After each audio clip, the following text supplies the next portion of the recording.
Hello दोस्तों, नमस्कार। RJ Hindi कहानी में आपका बहुत बहुत स्वागत है। दोस्तों, कहानी का पूरा आनंद लेने के लिए वीडियो को लास्ट तक देखें। अगर कहानी पसंद आए तो कृपया चैनल को जरूर सब्सक्राइब करें और वीडियो को लाइक करें। तो दोस्तों चलिए शुरू करते हैं। रोज की तरह कृष्णा अपने दोस्तों के साथ स्कूल पहुंचा ही था कि उसकी दोस्त रजिया दौड़ती हुई उसके पास आई और उसका हाथ खींचते हुए बोली, कोई जरूरी बात करनी है, अभी चल मेरे साथ। रजिया के ऐसे बर्ताव से वो थोड़ा सकपका गया। उसके दोस्त उसको आंखों ही आंखों में कुछ कह रहे थे और मुस्कुरा रहे थे। कृष्णा ने मना करना चाहा, पर वह कृष्णा को लगभग घसीटते हुए कैंटीन की तरफ ले गई।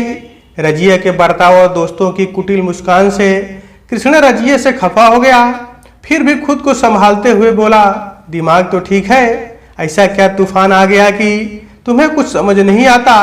वह बोला, तुम अपनी सहेलियों के साथ ही रहा करो। यह मेरे कमीने दोस्त मजाक उड़ाएंगे हमारा और कुछ ऐसा वैसा बोलेंगे तो मुझसे सुना ना जाएगा। रजिया ने कृष्णा की बात को अनसुना करते हुए कहा, कृष्णा, अम्मी ने मेरा निकाह तय कर दिया है अगले जुम्मे को। कृष्णा चौंका और फिर बोला, तेरी पढ़ाई? रजिया बोली, पता नहीं। कृष्णा जानता था कि दोनों के धर्म अलग है, वो कभी साथ नहीं हो पाएंगे, इसलिए उनका दूर होना ही दोनों परिवारों के लिए अच्छा है। वो यह भी जानता है कि दोनों एक दूसरे को बहुत पसंद करते हैं, लेकिन उसका अंजाम भी बहुत अच्छी तरह जानता था। इसलिए कुछ सोचते हुए वो बोला, चलो अच्छा है, कर लो निकाह। रजिया ने एक थप्पड़ कृष्णा के गाल पर मारा। क्या अच्छा है, मेरा निकाह होगा, पढ़ाई छूट जाएगी, स्कूल छूट जाएगा, मेरा सपना टूट जाएगा और कृष्णा तू छूट जाएगा। और कहता है कि अच्छा है। कृष्णा चुपचाप खड़ा रहा, उसके जुबान से एक भी शब्द नहीं निकला। गुस्से में किताबें फेंक कर पैर पटकती हुई रजिया वहां से चली गई। कृष्णा और रजिया बचपन के दोस्त थे। दोनों एक साथ एक ही स्कूल में पढ़ते, आना जाना खाना पीना सब साथ साथ। पर बढ़ती उम्र की दोस्ती को लोगों ने और ही नाम दे दिया। इसलिए जब ये बात रजिया की माँ के कानों तक पहुंची तो उन्होंने उसका निकाह कर देना ही ठीक समझा। इसके बाद दोनों की मुलाकात ना हुई। कृष्णा निकाह में भी नहीं गया, पर उसने एक डायरी और पेन तोहफे में भिजवाए और उसके पन्ने पर लिखा था, तू हमेशा मेरे दिल में रहेगी, जब भी कभी तुझे जरूरत पड़े मुझे एक संदेशा भिजवा देना। डायरी में लिखी बात देखकर रजिया रो पड़ी और बोली, नामुराद, जब साथ देना था तब तो नहीं दिया, अब क्या देगा। और डायरी बंद कर अपने बक्से में डाल दी। बिन बाप की मासूम रजिया का निकाह हो गया और वह अपनी ससुराल आ गई। उसका शौहर उससे 7 साल बड़ा था। ससुराल की तमाम रस्मों से थक हार रजिया अपने पति का इंतजार करते करते सो गई। कुछ गिरने की आवाज से उसकी आंख खुली तो देखा उसका शौहर शराब के नशे में धुत गिरा पड़ा था। रजिया कांप गई, उसे ऐसी उम्मीद ना थी। एक तो कृष्णा से बिछड़ने का दुख, ऊपर से ऐसा पति। उसकी हिम्मत ना हुई कि वो उसे उठाए या उसके पास जाए। वो डरी सहमी से अपनी पलंग के नीचे चुपचाप पड़ी रही और रोते रोते सो गई।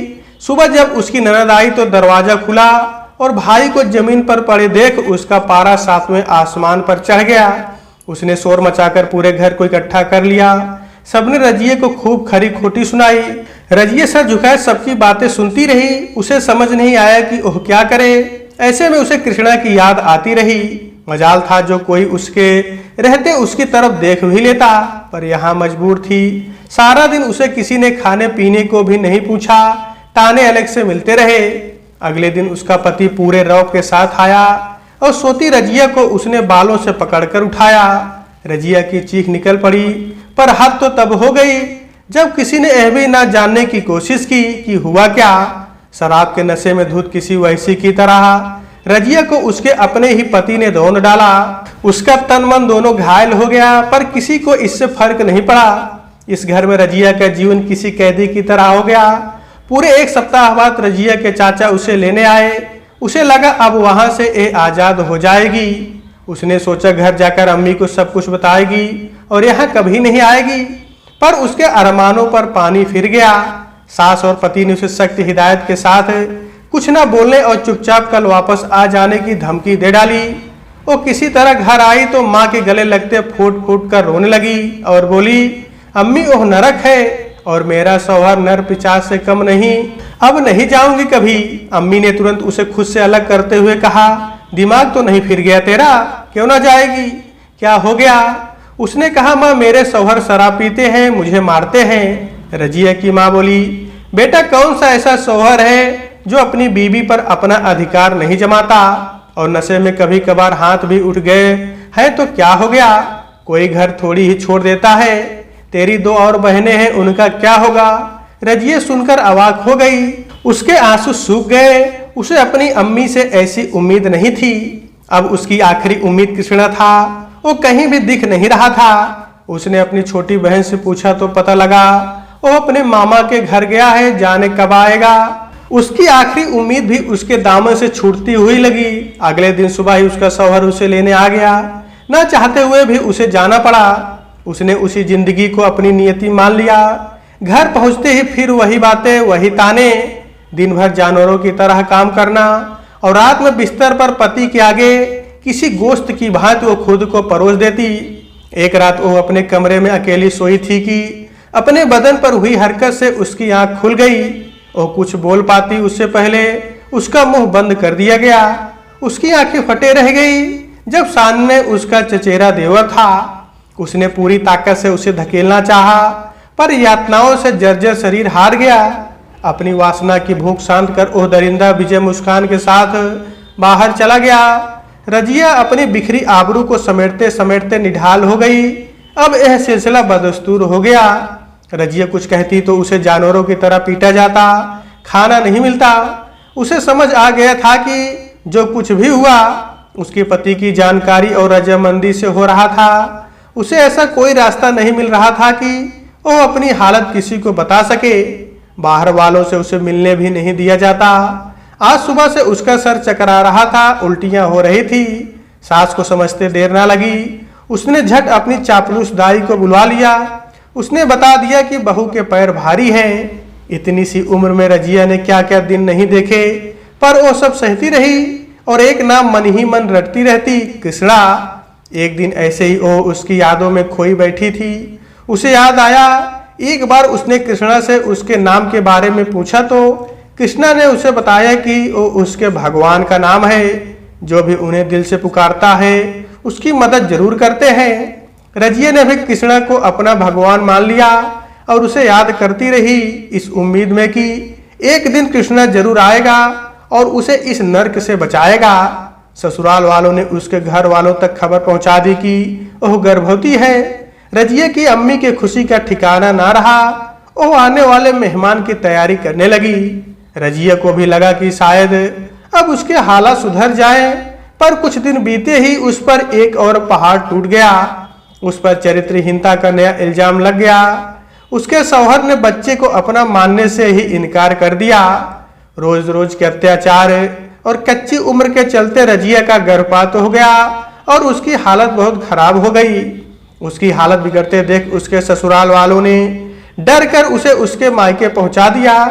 जब रजिया की अम्मी ने उसकी हालत देखी तो सन्न रह गई। रजिया की मां ने उससे बहुत पूछा, पर वह बुत बनी रही। रजिया की अम्मी उसकी ससुराल गई और उसकी हालत के बारे में पूछा तो उन लोगों ने उल्टा रजिया पर ही तरह तरह के आरोप लगा दिए और उसे तलाक दे दिया। रजिया की अम्मी पर पहाड़ टूट पड़ा। तलाकशुदा लड़की घर पर और इस हाल में।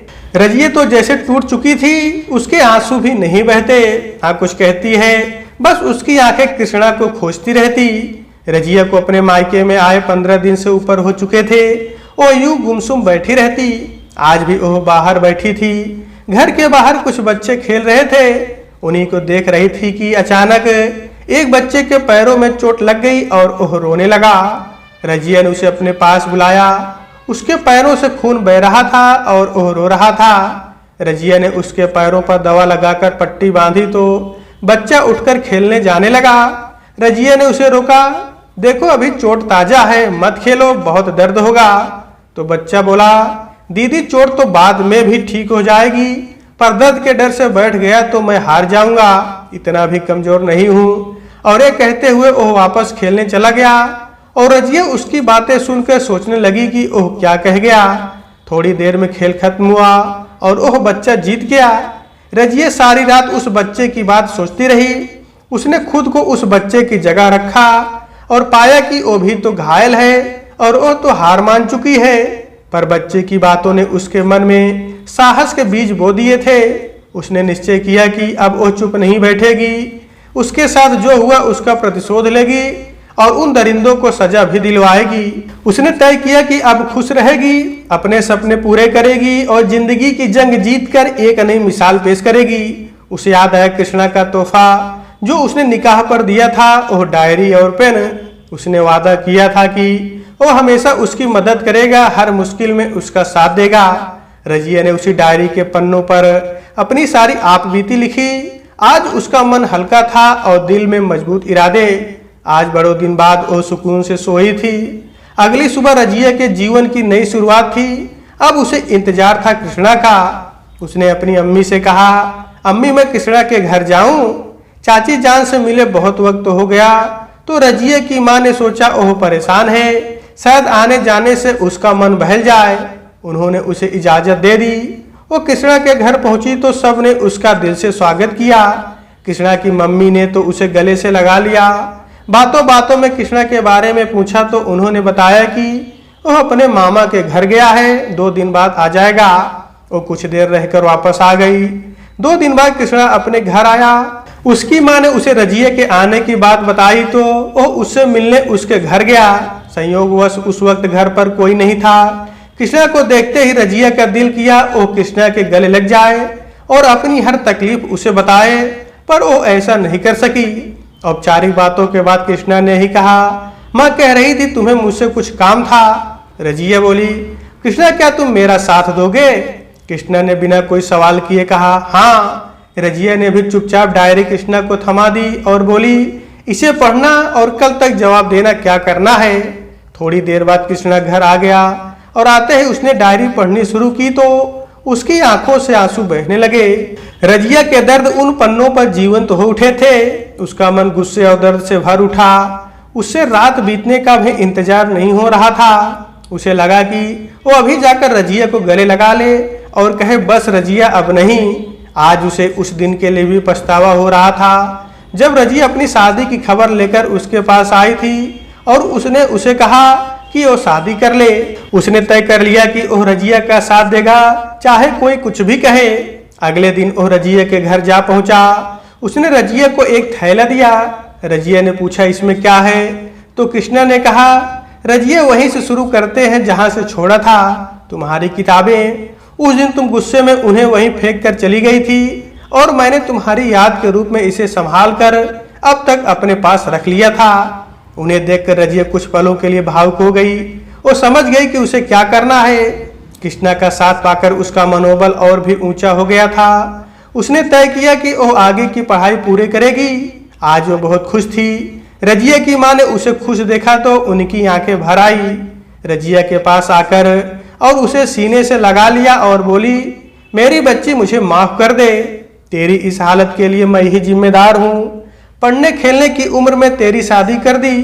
तुझ पर जुल्म हुए तो तुझे समझने के बजाय तुझे उस नर्क में वापस भेज दिया। रजिया बोली, आप दुखी ना हो, मैं उससे बाहर आ चुकी हूँ और आपकी दुआ से जल्दी ही उन सबको उनके किए की सजा भी दिलवा दूंगी। कृष्णा को आंखों से धन्यवाद देते हुए उसकी माँ हाथ जोड़ने लगी तो उसने कहा, नहीं चाची, हाथ मत जोड़ो, दुआ करो। उन्होंने कृष्णा और रजिया दोनों को गले से लगा लिया।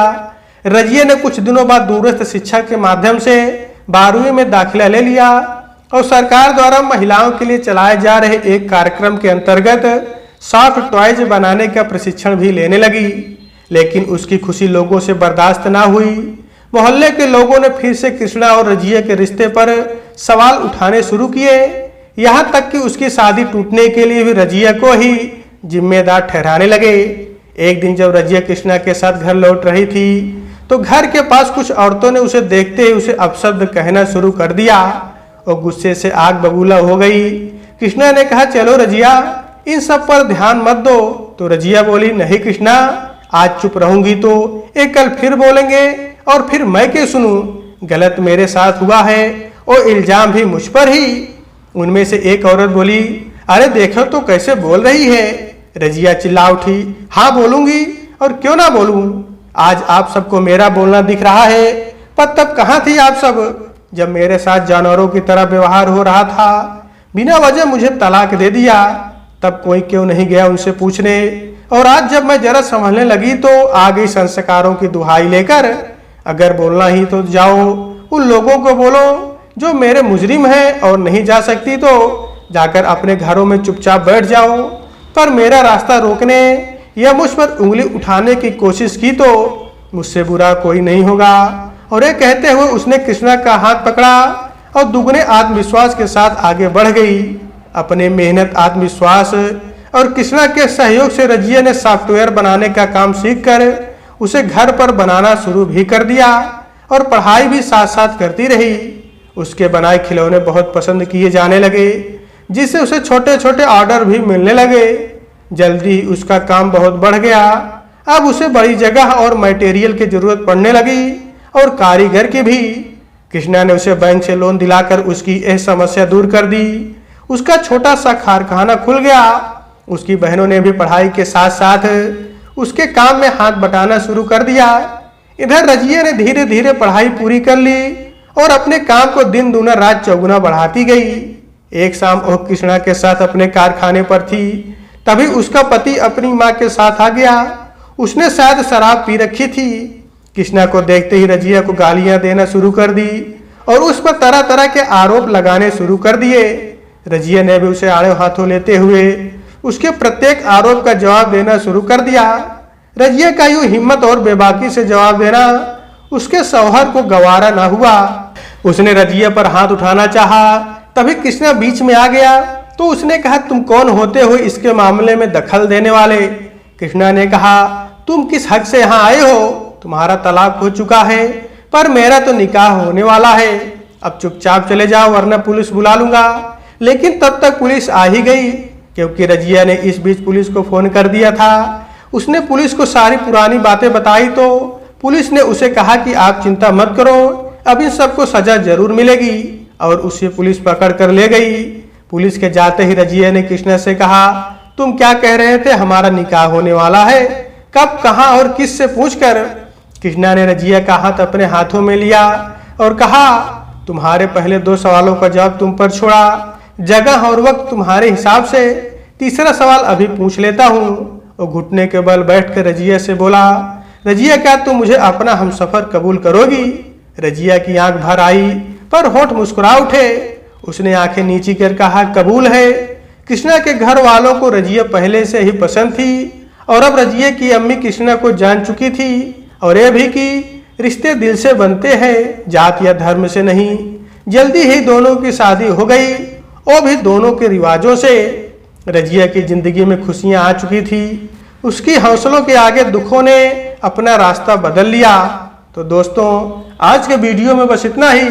कहानी आपको कैसी लगी कमेंट बॉक्स में जरूर बताइएगा। तो दोस्तों, आपसे फिर मिलते हैं अगले वीडियो में, तब तक के लिए नमस्कार।